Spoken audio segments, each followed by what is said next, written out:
Okay, amanya gange babita Brian wako. Lero ndine Shey Tamusuza. Njagala tunyonyole kubingi ebigenda mu maaso na entertainment. Abamanyi abayimbi. Shey. Naam. Salamu alaykum wa rahmatullahi wa barakatuh. Wa alaykum salam wa rahmatullahi wa barakatuh. Mulikeyo mu duwa ya Shey Muzata. Nakulabye? Alhamdulillah. Nakulabye ne Dikenzo ne ngamba abayimbi nabo ennaku zino duwa bazijumbira nabe Rema nabaye Dikenzo nabala basically. Alhamdulillah. Kitegeeza ki eri abayimbi? Era Dikenzo oyo mutiro mulaba ndoza atera okujjumbiramu. Era be mwalabye waseka Muzata era be bajjumbira. Nze in fact nyina n'abayimbi bade simanyi nti basira. Kenzo bade tomanyi?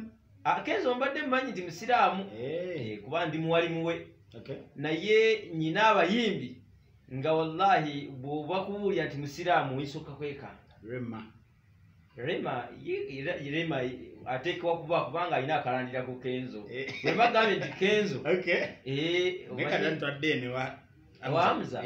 Ati era gye yasookera gye watuwe obugundi tumanyi Kenzo yamusingamu ensigo oba oli awo. So era namubuulidde ebigambo ne mugamba nti mwana gw'omuzaalamu Rema tiyali wa halali.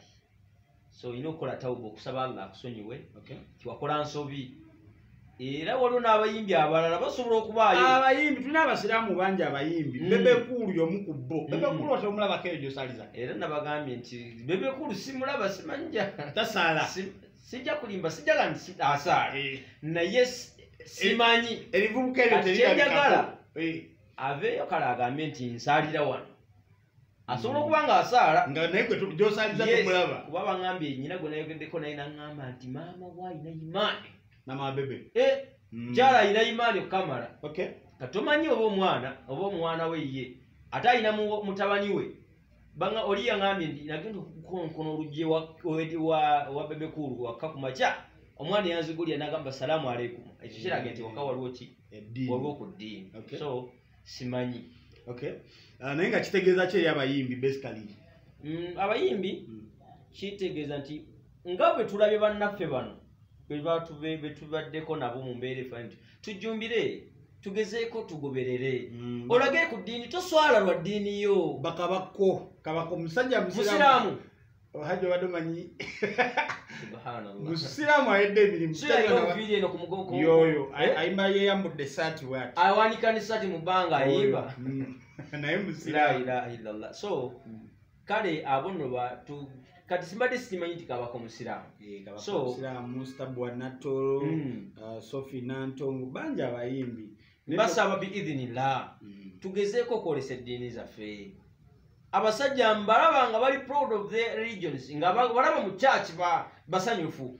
Nawe oba oli musiraamu gezaako ogoberere biidhinillah. Mutunoonye sheekh ngeseeka kyenjagala dduwa seeka kyenjagala okole ku mikolo kubanga muzaala abaana tetumanyi shukuru zammwe muzikolerawa tetumanyi akika zammwe muzikolerawa. Simanyi oba musala mbaata na mbuzi wakani mubirya simanyi oba mukola mutya oba mugenda mu masabo ne musamirira eyo kati simanyi.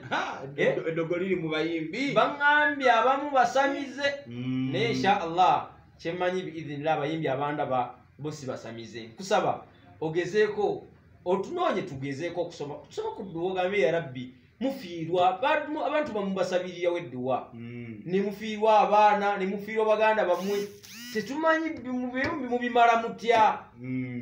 So mbayita biidhinillah tukomewo tudde ku nnono entuufu yedde obeere muyimbi kuba mulimu ogwo mulimu gugujja mu ssente naye ng'ekyeddiini tokitadde ebbali biidhinillahi tabaraka wa taala. Kale Shey Tamusuza bwatugambye abayimbi bagiyita dduwa. Abayimbi mukole ku dduwa basheyi bajja kujja babasazisa edduwa ezo mubefanako bamutabrani wako mbeye bulungi mera.